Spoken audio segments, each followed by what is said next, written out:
thank you so much.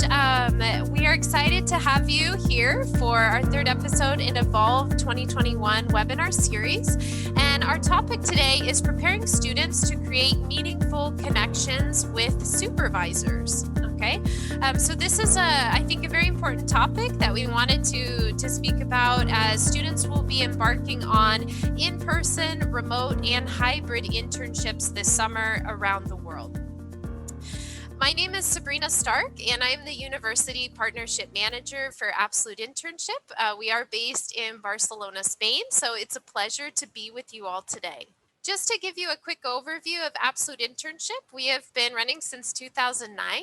We have supported over 5,000 students in our programs. On average, we have 53 different nationalities in our program, so it's very diverse. Our staff is diverse, and we really appreciate that diversity in all international internships that we do.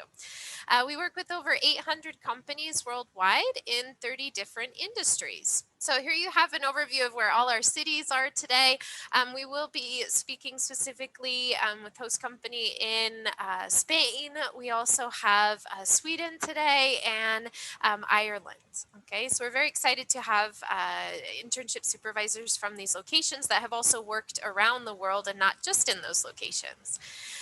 Before we get into the session itself today, we just wanted to go over a little bit about remote and in-person internship programs, and then this summer we'll be experiencing more of a hybrid model.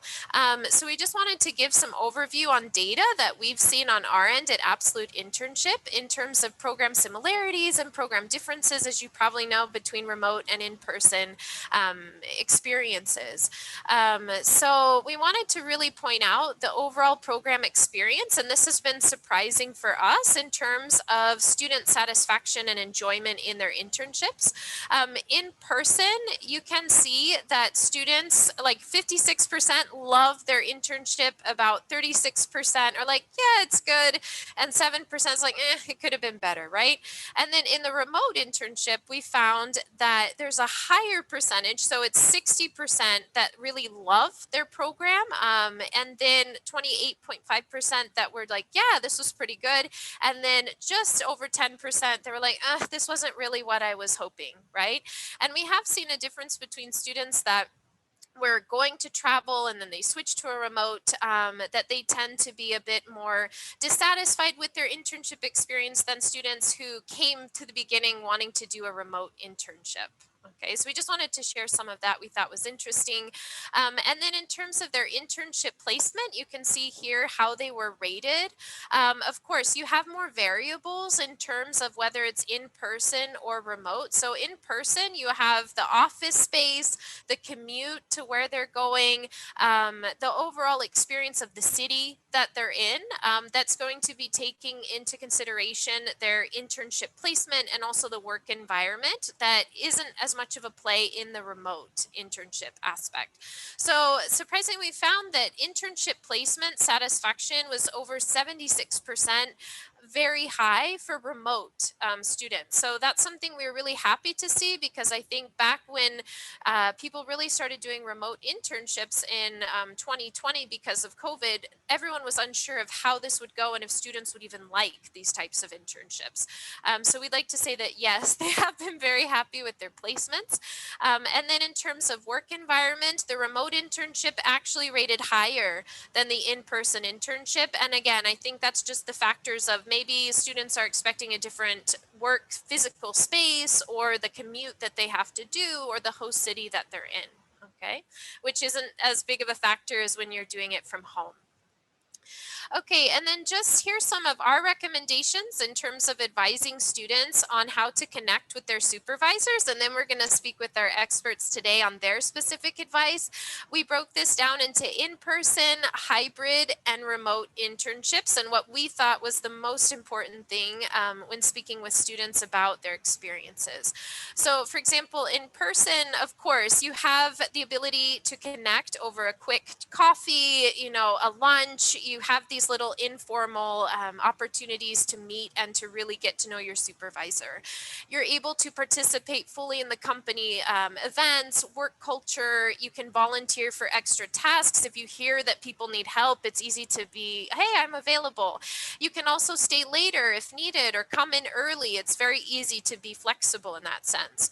In a hybrid model, which some of your students probably have already experienced and will be doing this summer, this gets a bit trickier in that maybe the student has to decide when they come to the office and when they're working remotely. So it's not always easy to determine what is the best thing to do. So we encourage students to be very proactive. You still have to have a very high level of communication with your supervisor. We encourage students to always be in the office if there's an important event that's going on, so that you don't miss it, and be aware of that with your calendar. You need to keep your schedule up to date. So it's really important to know, are you in the office this day or are you home from tomorrow, and making sure it's up to date ahead of time as well with your supervisor, and making sure your in-person interactions count. So I think we've all seen that since going remote and everything that's happened over this past year. If you're going to be in person with someone, it really needs to mean something. So is it an important meeting? It's an important group project that you're doing, something that really needs to happen in person versus remotely. And then for remote, we have our recommendations here, that you have to have really clear expectations. I know our supervisors can speak more about that. There are digital tools that you have to use constantly, reaching out to schedule one-on-one meetings. So these meetings aren't just going to happen naturally, or occasionally, like, hey, get a quick coffee, right? You have to actually schedule it, and you might need to schedule ones with different people in the company to get to know them. And then we encourage students to always engage in virtual happy hours and team building activities that their companies might be having, even if it is in a weird time for them given the time zone of their company. So these were these recommendations that we had. So now we'd like to get started with our session and our speakers today. I would like to introduce you. I'm very excited to have them with us. We have Anna, who is a sustainability manager for the HM Group Global Expansion, and she's based in Sweden. She has worked with the HM Group during 25 years. She has primarily held roles within purchasing, sourcing, production, and sustainability. During 13 years, she was based in Asia. She worked in New Delhi, Shanghai, and Hong Kong, where she held several different roles, such as supply chain manager, head of sourcing and production for the China region, as well as global head of sustainability for the HM Group production. Anna today holds the position of Sustainability Manager for the HM Group expansion, including social and environmental sustainability responsibility for all existing and coming stores when it comes to construction, facility management, leasing agreements, store design, and indirect purchasing. So thank you, Anna. We're so excited to have you here today with us. Next, I would like to introduce Christina. Christina is the managing director of Lexidy Law Boutique, and she has over 20 years of experience in disruptive, high-growth technology companies. Christina is now making a broad range of legal services such as immigration, corporate, real estate, tax, litigation, accessible to international clients and companies operating across Spain and Portugal via a digital platform and a customer-centric approach. And Christina is a graduate of Boston College, and she also has an MBA from ESA Business School in Spain. So we're very excited to have you with us today, Christina. And then last but not least, I'd like to introduce Hannah. Hannah has nearly 10 years of diverse working experience from finance, accounting, and auditing to risk management, vendor management, and product management. She has worked for PwC Vietnam, Microsoft Singapore, and Facebook Ireland. She has a master's degree in finance with a full scholarship from the University of Waikato in New Zealand and Foreign Trade University in Vietnam. And she also has an FRM by GARP. She's also the founder of Hannah Ed Scholarship for Vietnamese students, a community with over 500,000 members to exchange information about opportunities to develop personally and professionally. Her mentorship scholarship class program has reached over 2,000 students a week. So thank you so much all for you being here today with us. We're really excited to have you. So I will go ahead and give the floor to Anna and let her speak about her experience in the fashion industry and Sweden as well. Thank you, Anna. Absolutely. No, but I'm super excited to be here today. Like Sabrina mentioned, I've been with H&M for a very long time. It's been great to have been with this company for so long, and a company where you can get so many different opportunities. Like Sabrina mentioned, I mean, I've worked in many different fields, several different countries, and that I think is not really possible in many other companies. Then you perhaps need to have the opportunity to get all the challenges in one company. So that's been really good. But now I'm based in Sweden since 4 years back, and I think that is a little bit of a struggle when you have the COVID times and you can't travel, when that is the lifestyle and the work type that I'm used to having. Let's see here. Are you? Yes, perfect. So I wanted to start to share just some brief facts about our group. So maybe Sabrina, if you click ahead. Very, very briefly, I mean, our group was founded already in 1947. Today we have more than 5,000 stores in 74 markets, and out of those, 51 markets are also offering online sales.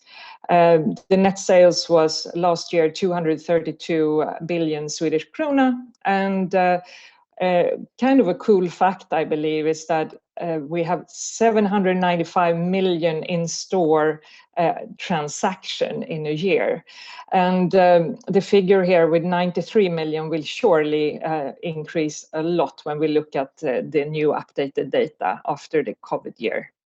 Next, please. So also that something that most people might not know is that we are having 8 different brands, and I think you can click one more actually. But these are the, no, sorry, that was far too long. Some animations were not coming there. But I mean, we have several different brands. It's not only H&M that we're having, also Arket, COS, Monkey, Weekday, Found, and the H&M Home is belonging to our group. Next. What I wanted to take the opportunity to share is like the environment that we're living in, all of us now, when we see that resources are getting scarce, we see that we have a climate crisis going on, we have issues with the biodiversity, and us in our group, we are working a lot according to a mantra that and this is fairly new, that all growth that we are having should be meaningful growth.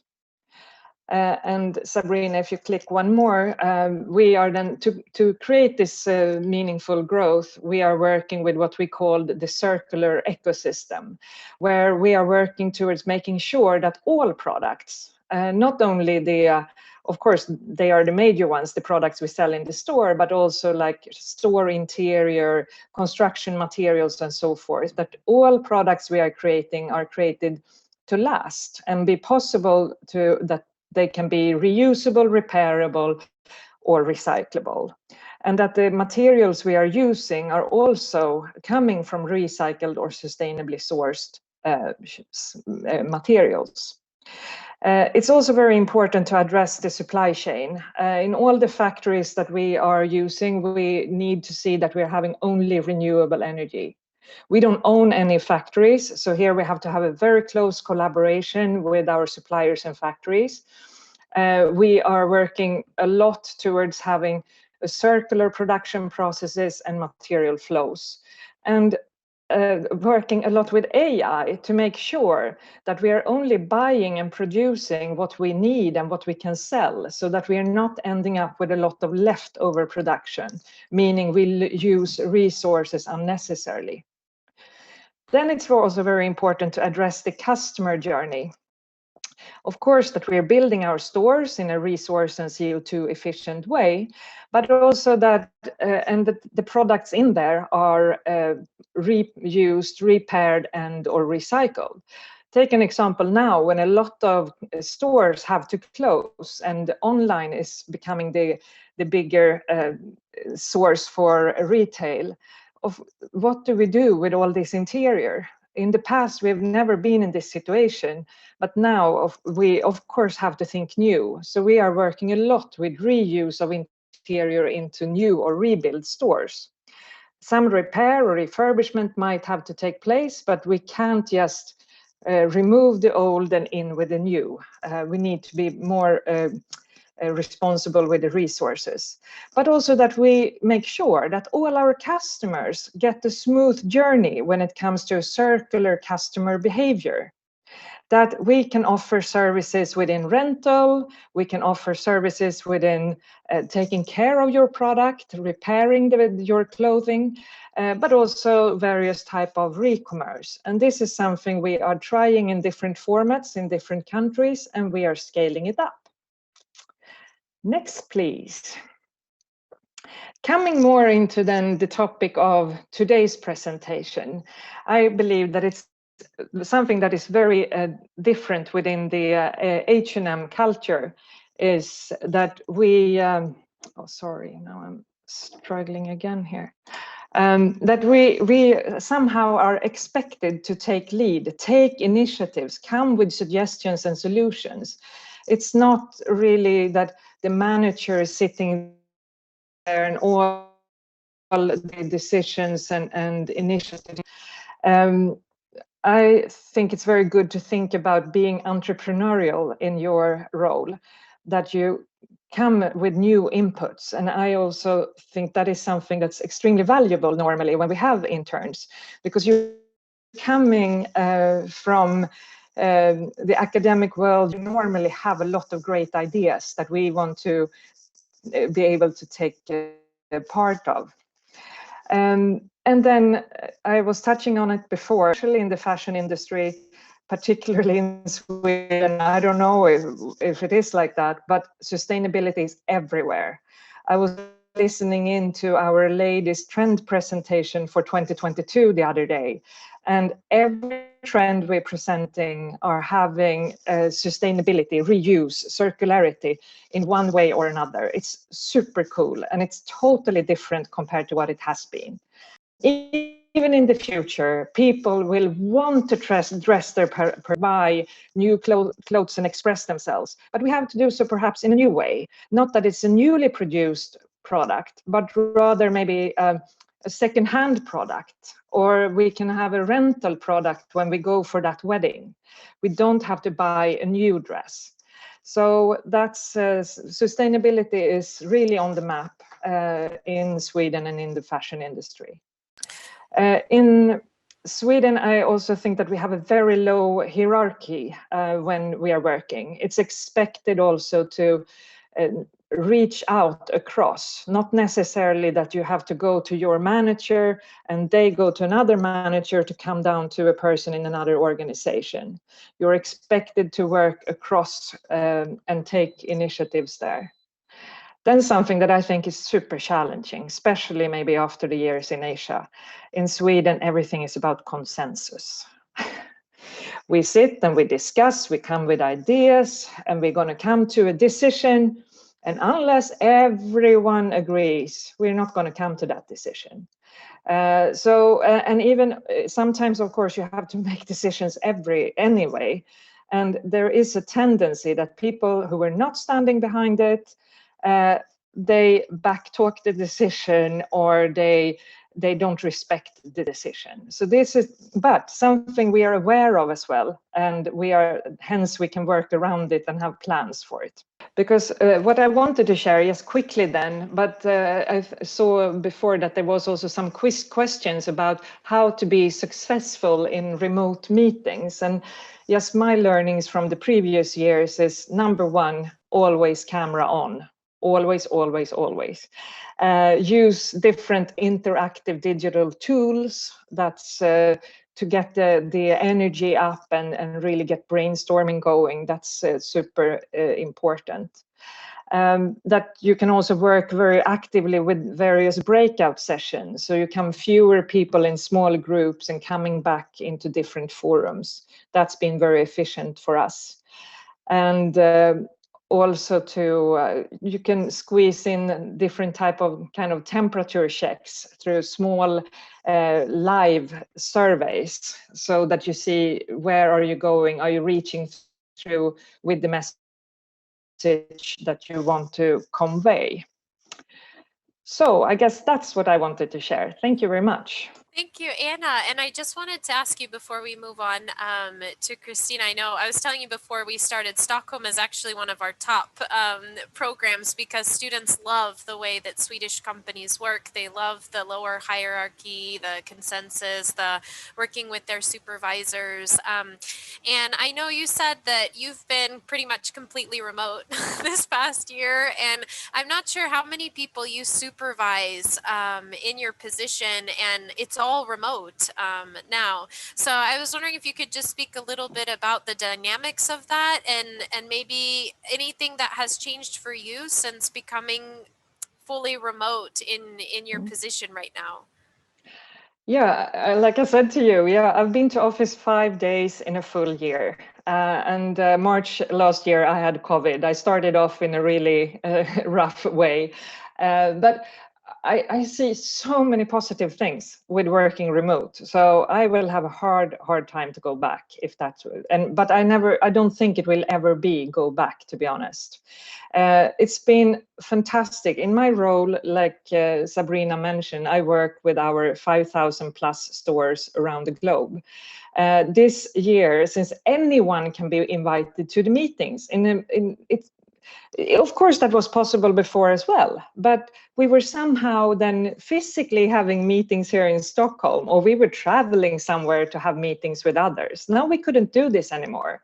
And it's so strange that this had to happen for us to develop a much better functioning way of having meeting and including all perspectives. Nowadays, interacting with people from Australia, China, Japan, the Americas, many European countries on a weekly basis. And I believe we are reaching so much better results because what we are creating, what we are agreeing about is anchored with all the different countries. We have developed much better routines in collecting best practice and so forth. So that's been the greatest part, I must say, during this year. Great, thank you so much, and we'll speak more in just a minute. So thank you. Let me go ahead and share my screen again, and we would like to give the floor to Christina. If you'd like to just introduce yourself a little bit, Christina, and then you can speak a bit more about the legal industry and your experience. Okay, thank you so much, Sabrina, and thank you to all of you for being with us today. I see that there are so many participants from many different countries, and it's really exciting. So yes, I'm Christina. I'm originally from Norway. I have studied in the U.S., lived in the U.S., and worked now in Spain for over 15 years. So I've worked mostly with high growth technology companies, as Sabrina mentioned, and now with Lexidy Law Boutique. That is absolutely more of a disruptive model within the legal industry. So we are a firm based in Spain and Portugal. We have offices in Barcelona and Madrid and in Lisbon. We offer a variety of legal services, mainly targeted to international investors and companies who are setting up their businesses in Spain and Portugal. So we have a broad range of services across immigration, corporate, tax, litigation, real estate, accounting, labor, and so forth. As you can imagine, there are a lot of local particularities, but given our model in that we are a high technology company, we are a young company, and we are targeting to international clients. We were very well positioned prior to this whole lockdown period that we've been in, and we were very accustomed to working in a digital model and remotely across our 3 cities, and of course with our clients who we are serving in a remote way as they are based all over the world. So we were quite fortunate to be in that position going in to this situation that we've been in. And of course, with the internship now in a remote setting, that was adding, an additional variable to that picture, where now we were not only collaborating across 3 cities, but also with the interns in the US, and of course with a different time zone and so forth. So I think going into the remote internship, most definitely we had to align expectations from the very beginning. Because I think, the students were pre-law and of course native American speakers. But so, of course, I think it would be difficult to assume that, in a matter of weeks, they could be fully operational and knowledgeable about the legal particularities across service areas. We knew that. But on the other hand, our clients are coming from all over the world, and many of them from the US. So it was a unique opportunity, as our clients are also, not necessarily from a legal background. And our motto, of course, is making law simple and more accessible from a client perspective. So we use that as a unique opportunity to really decipher our service model, the way we were communicating with clients, and how we were allowing them to access that information and our workflows. So we designed a whole project around this that we named Operational Excellence. And I think definitely, given that we had all these additional challenges in terms of time difference, remote setting, and so forth, we tried to be very mindful of that. And try to see, how we could be very organized, both in the use of tools, which we facilitated, from the very beginning.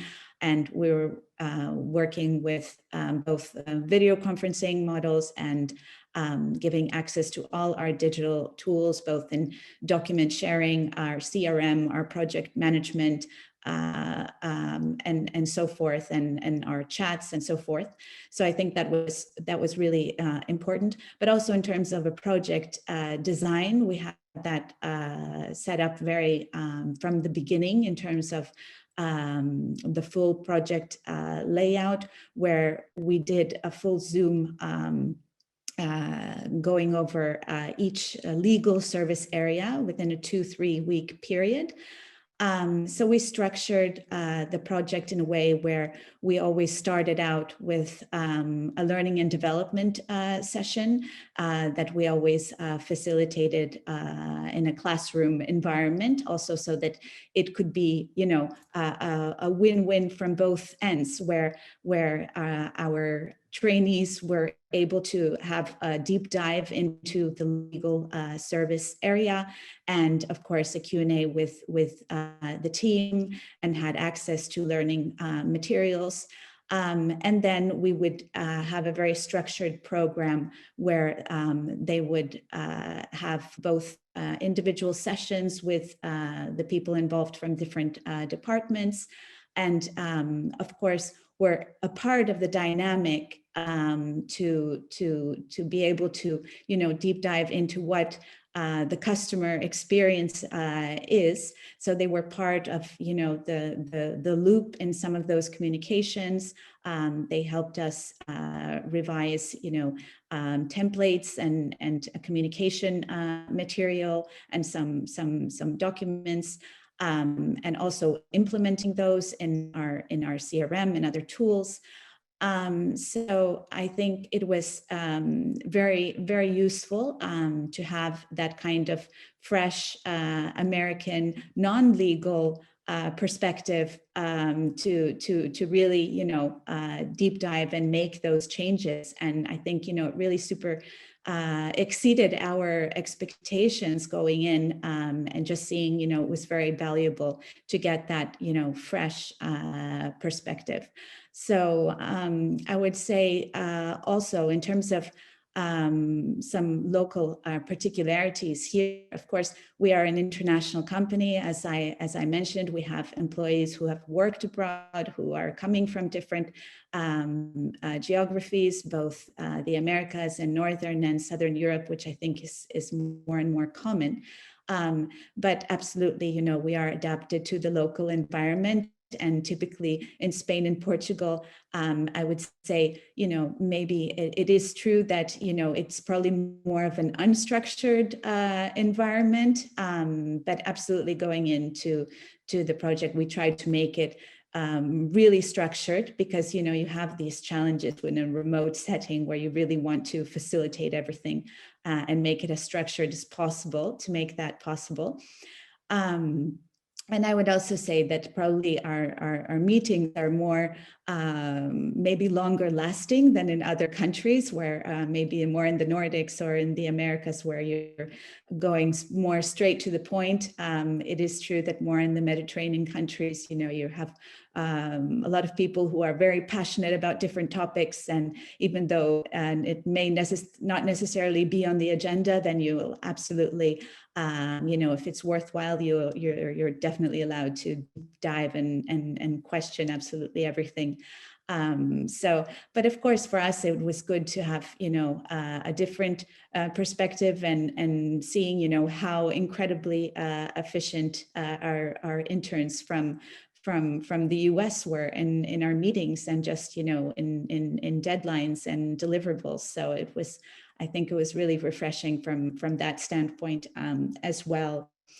So I think I pretty much covered the things that I wanted to share in terms of, you know, going into the project and really having the right mindset and the right expectations aligned. And definitely more of a structured environment, at least a project plan, even though we have definitely adapted throughout the cycle. And in terms of, you know, we had a complete, you know, meeting or a project plan and a calendar, but we have definitely made some adaptations to that. But all in all, I mean, it's really been, you know, quite refreshing, and seeing how you know, this model has really worked beyond expectations, and we've really been able to extract a lot of value from this kind of remote setting.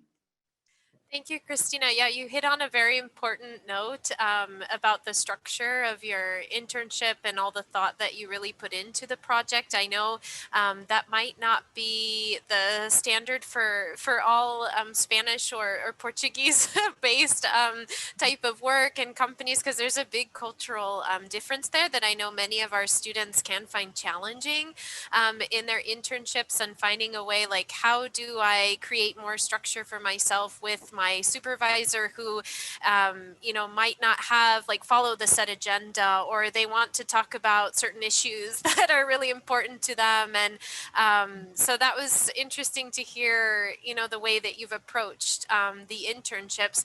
I was wondering if you had any recommendations for students that might be working in more traditional, like, Spanish internships, Portuguese internships, could be in the legal field, could be in other fields that you're familiar with, what would you recommend for them if they're kind of struggling with that and connecting with their supervisor? Yes, absolutely. I mean, I do recognize that it was maybe not so typical in the sense that I'm, coming from the Nordics. I've lived and worked abroad and am quite structured. So I've been able to adapt that style to the local setting here, and of course, in organizing the remote internship. But definitely, I think, really it's important to keep an open mind and try to be as flexible as possible. I think this is really important, and in order to avoid frustrations. But I think also, thinking about what you can bring to the table, because it's really great that to work with people who are coming from the US and more structured environments, highly efficient and really organized, and taking that opportunity to add that value, right, to the companies. And I think most people are quite receptive, and I think that's what makes it more interesting, right? So I think absolutely I would encourage students to just be proactive and to make suggestions, and just really share everything that they are inclined to, in terms of adding that structure in the project basis and in day-to-day, in the meetings. So I would definitely encourage them to do so. Thank you, Christina. Yeah, just to comment on that too, I know we speak with many students doing internships across Spain and Portugal, and one thing they mention is not having a specific deadline per se, that the company is like, well, do it as soon as you can, and so for the student, they're like, what does that mean? Like, when is that today? Is that tomorrow? And it stresses them out because they're not sure like when it has to be done by, and so working with kind of that ambiguity, right? Absolutely. And that certainly does not mean that, the intensity is less, because I think that we are, in a culture that we are used to having so many different initiatives and projects ongoing simultaneously. But, and I think even now it's even more common that priorities are changing on a daily, on a weekly basis, and we have to have that flexibility, and in order to be agile, right? I mean, the priorities this week were not the same as the priorities last week, and that's kind of, I think generally it's it could be a cultural thing, but I mean, yeah, I see the challenge from the students' perspective. But I mean, it's important to have open communication and just align on a weekly, on a daily basis, and that's really the way to work around that, I think. Thank you so much. And we're going to go ahead and open it up to Hannah.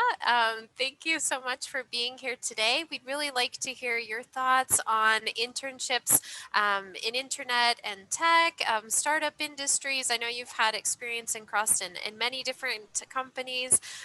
So thank you, Hannah. Welcome. Hi, Sabrina. Hi, everyone. Yeah, thank you, Anna and Christina, so much for sharing the insight from your own industry. So just a little bit background about myself. I'm originally from Vietnam, and during my time at university, during my bachelor, I also got an internship with PwC. You might heard of PwC is an auditing company. And then after that, I got a full-time offer from them. Then I went to New Zealand to take my master's degree, and then I got a job offer in Singapore with Microsoft. And at the moment, I'm working in Ireland for Facebook. Firstly, I did move around a bit. So I moved from auditing, accounting industry to sort of like tech industry.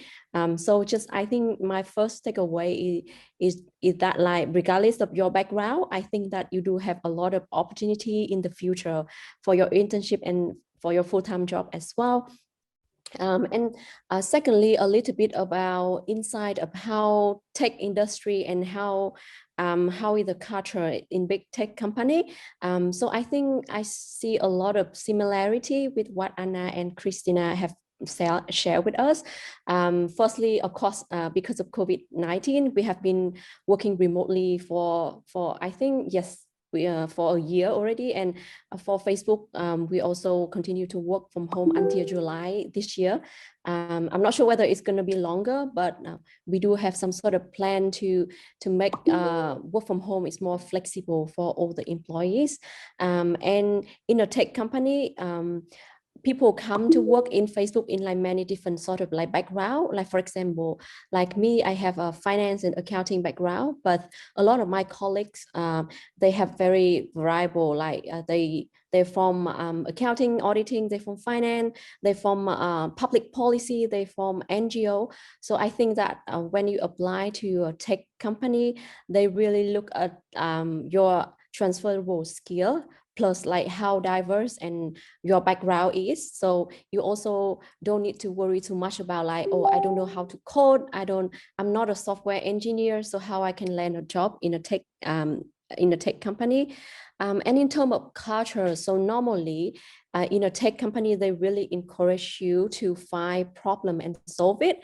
So normally at the beginning of the half, so we divided into each year we divide into 2 halves. So at the beginning of the half, when we define goal, and then depending on your interests, you can take on the goal that you could think that you could contribute a lot, and from there you can develop a different project related to that. And actually, I did join some sort of project related to Operation Excellence, like Sabrina and Anna mentioned earlier. I think that when you work in tech industry, the project management skill is very important. And I guess in every organization, in every industry, communication skill is another key point as well. Normally in the tech industry, people will really encourage you to work with different cross-function partner, which is like even partner with different department and to solve like the common problem. And the impact is measured in different way. In some of the project, you would have like very clear and well-defined KPI, which you can see through number or metrics. But some other project is more like they could see you in how you can like contribute in, let's say, designing a new framework, designing a new process, or have to improve current process or framework.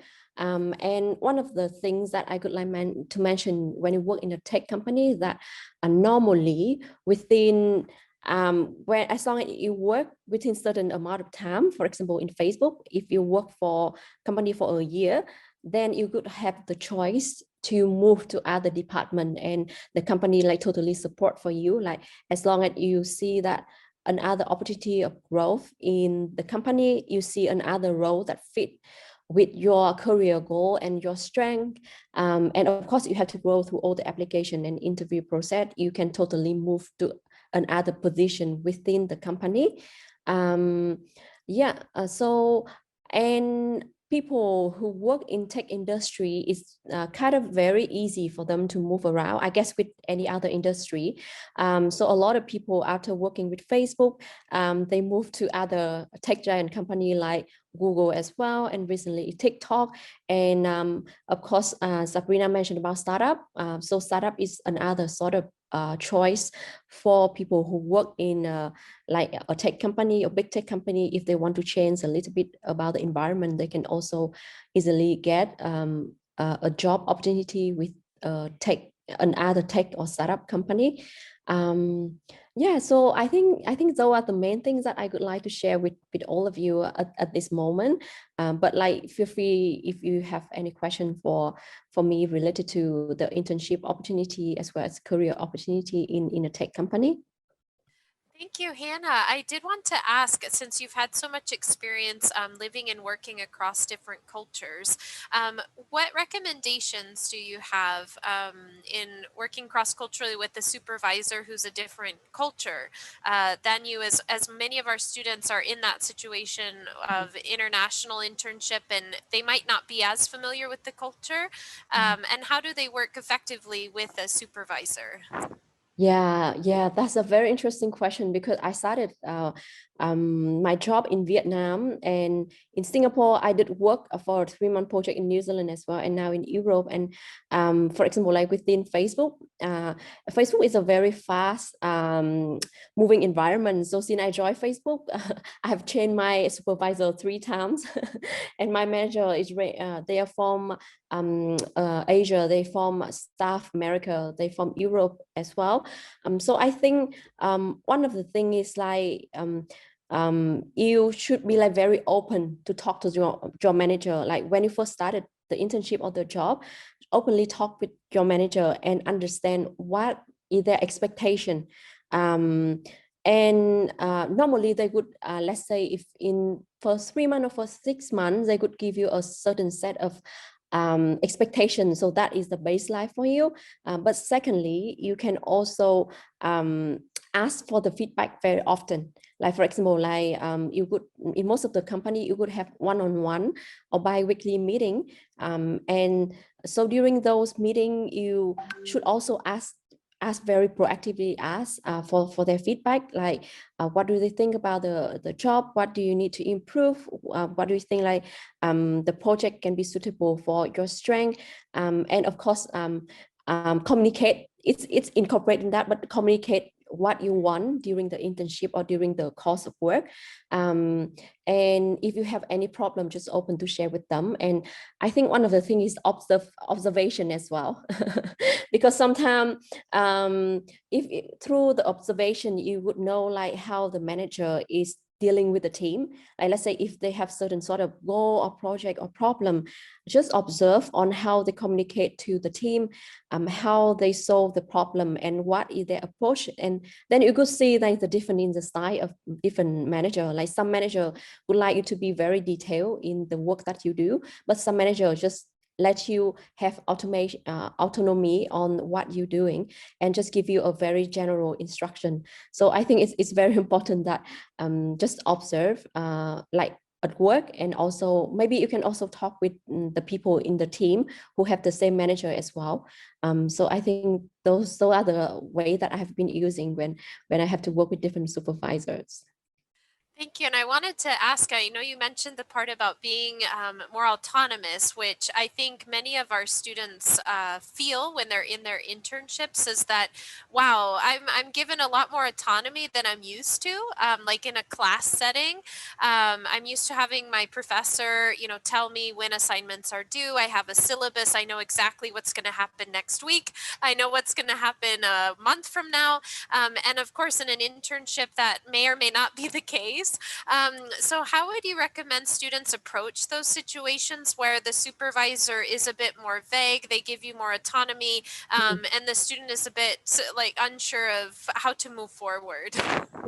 Yeah, I think the first advice that I could give to you is you should outline what you want to get out from the internship.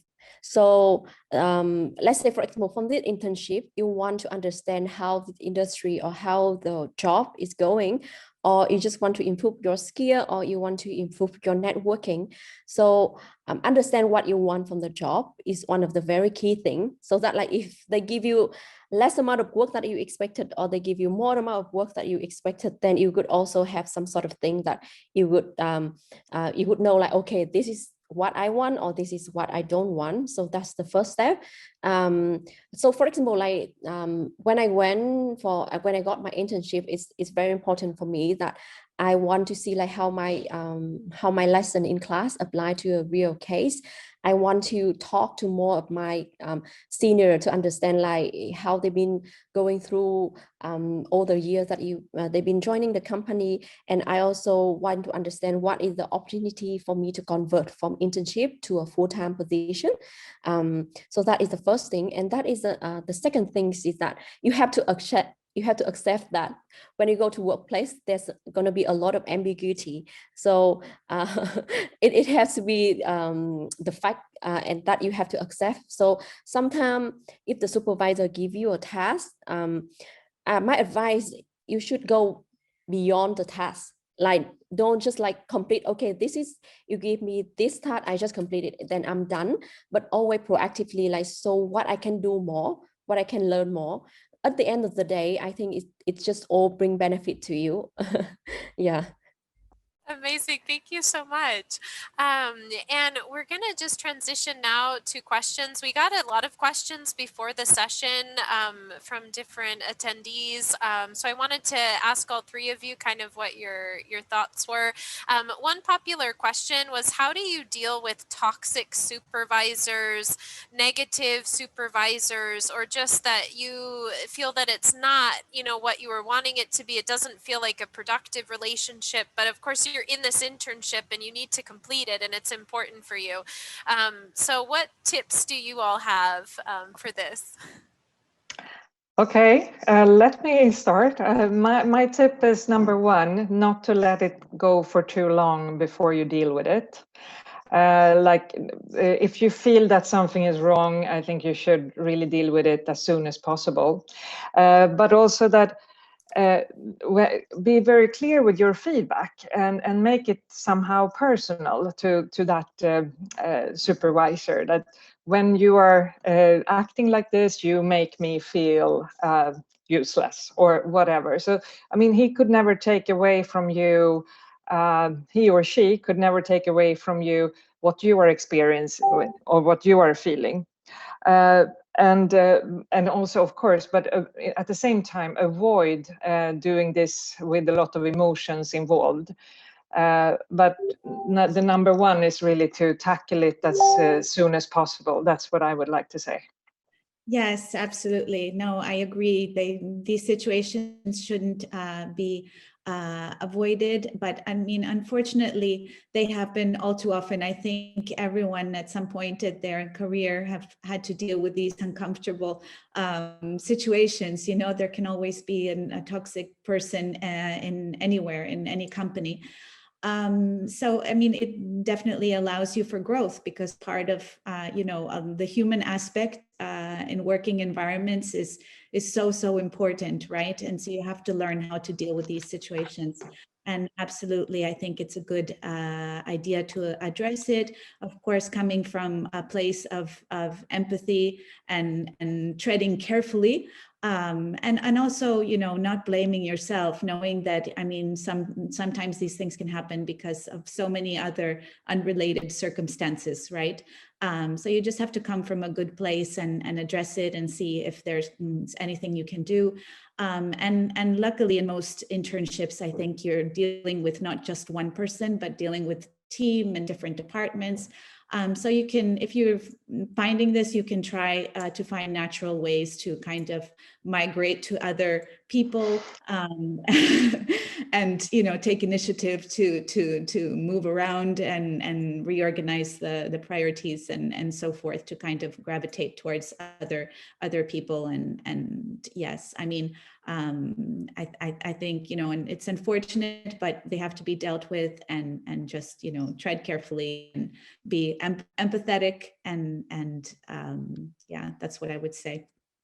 Yeah, I totally agree with Anna and Christina, and like Christina mentioned, it's unavoidable, and you have to be ready for it, either during your internship or in the future when you have your full-time job. So conflict management or relationship management or communication as very important, and I could agree with a bunch of our two other speakers. Great. And we had a question from a university that they wanted to ask, do you all complete learning agreements with your interns before they start an internship to establish goals for their internship? And do you have any tips on creating and facilitating these agreements and goals that students will have in their internship? Sure, I will share from my perspective. Absolutely, and you did facilitate some tips for us, so we did go in with a little bit preparation. But yes, I mean, I found that really useful to have sessions prior to starting the internship and just aligning those goals, because it is mutual, and that's when you really get the mutual benefit, when you really feel that both you know, the interns are also extracting that value. So from our standpoint, you know, early on, they really shared with us specific services that they were more interested in, which in our case were immigration services. So we kind of made the project more focused, extending the time period that we focused on those service areas. We also added some additional, you know, loops and circuits so they could really do a deep dive in those areas. So absolutely, I would suggest that for supervisors and also for interns, that if you know, they haven't had that opportunity, to just be vocal about it, and it's really an opportunity, and you have to take full advantage. I can add a little bit following what Christina say. For example, like for PwC or Facebook, normally when you join the company, there's a certain set of expectation and goal. But on top of that, you could have a buddy who working with you as well. So the buddy who will be the one who help you to navigate through the task, the job, and will be the one who be there if you have any questions.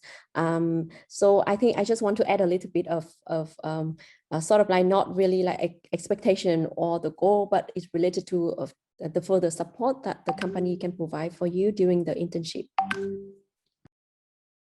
That's fine, thank you.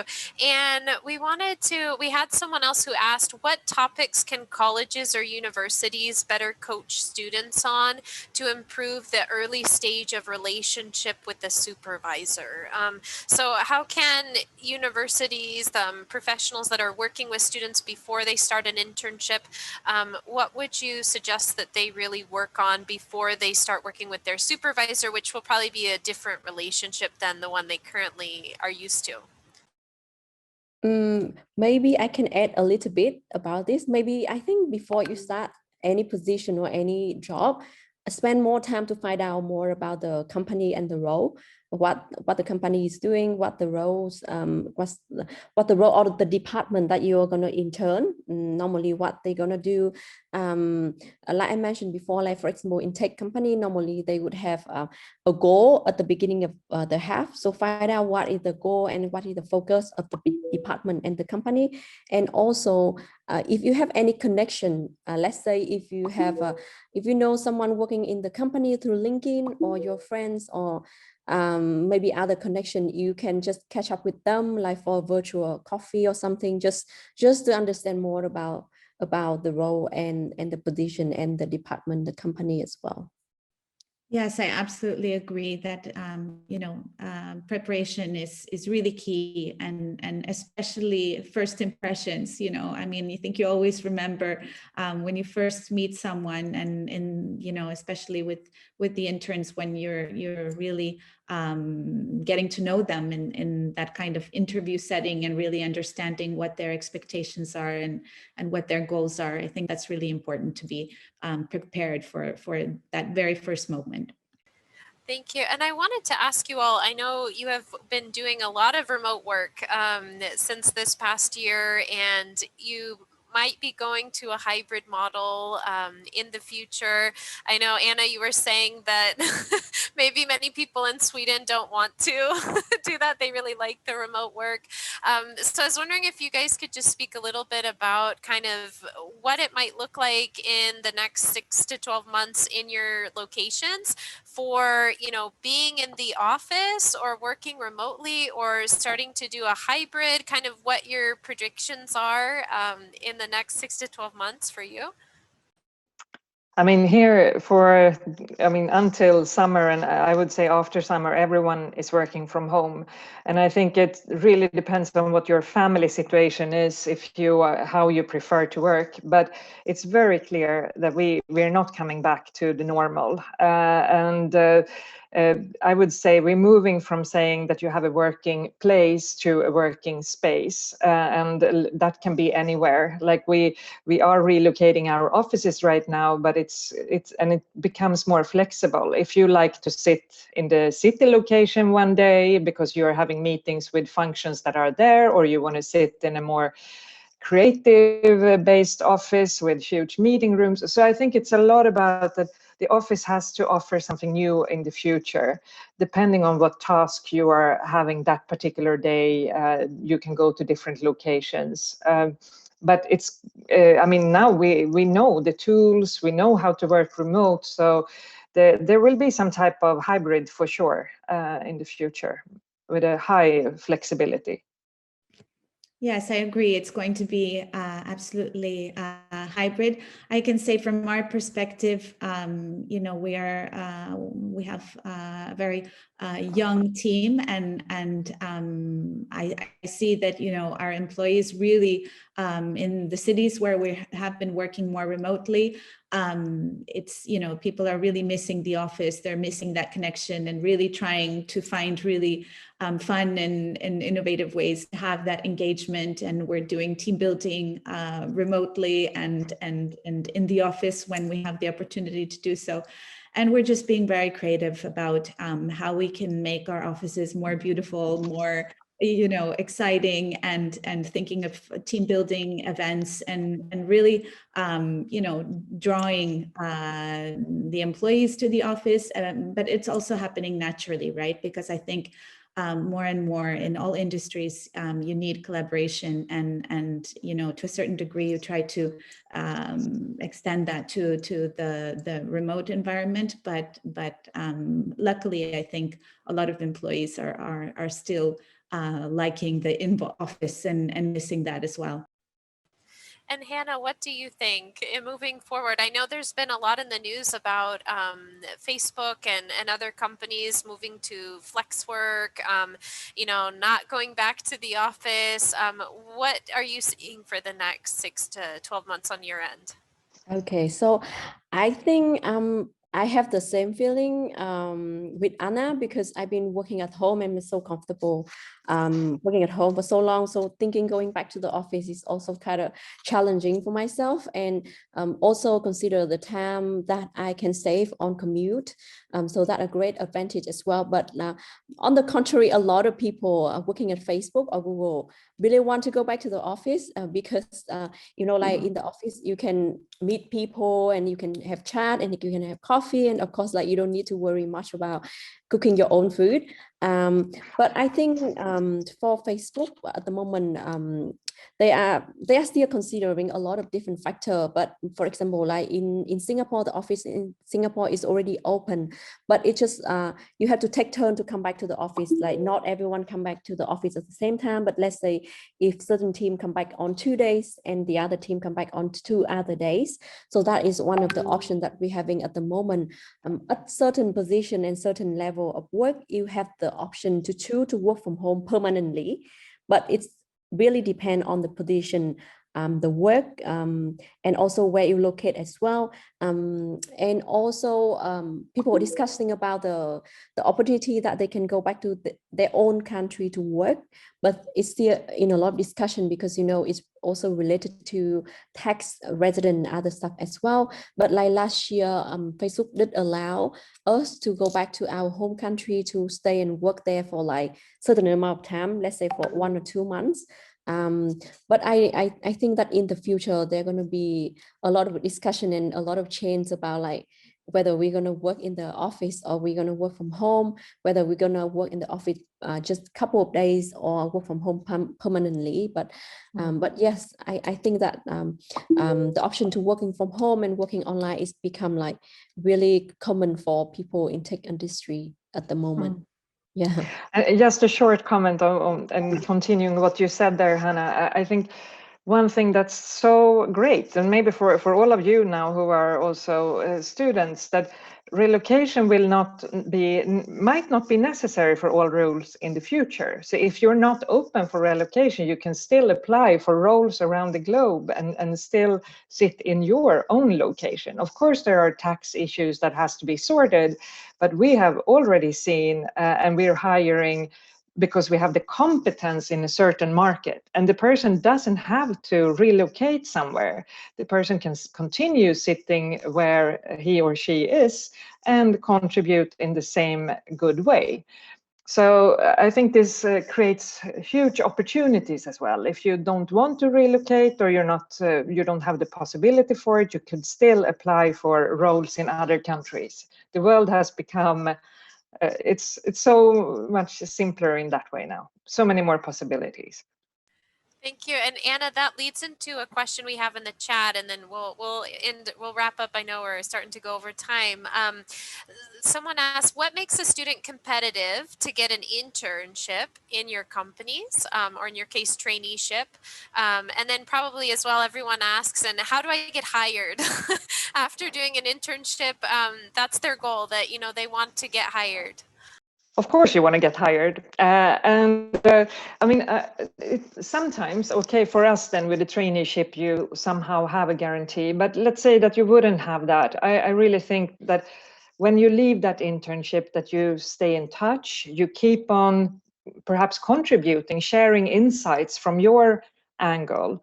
And you can also, of course, continue then showing interest for a possible opening that might come up, and show clearly how you can contribute to that role. So you already have a great possibility. You have one foot in, you have met people there, but to be very clear about how you can contribute and keep on showing interest and be active in your dialogue. And then I think you get many more opportunities. So I think at Facebook, normally there's a lot of internship happen, especially in the US and especially in the technical role, like engineer and in other stuff. So like I mentioned earlier, for my own experience that I working for like 2 different tech company. So when they look at your CV, they really look at like, beside the academic achievement, or whether it's relevant, previous relevant experience, they do look at the whole, like how comprehensive and how diverse your background is.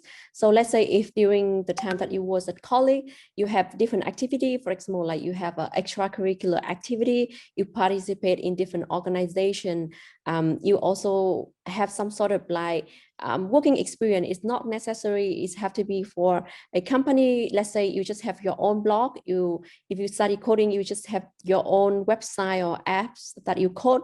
So all those things you can show to on your CV, and also you can show to the recruiter as well.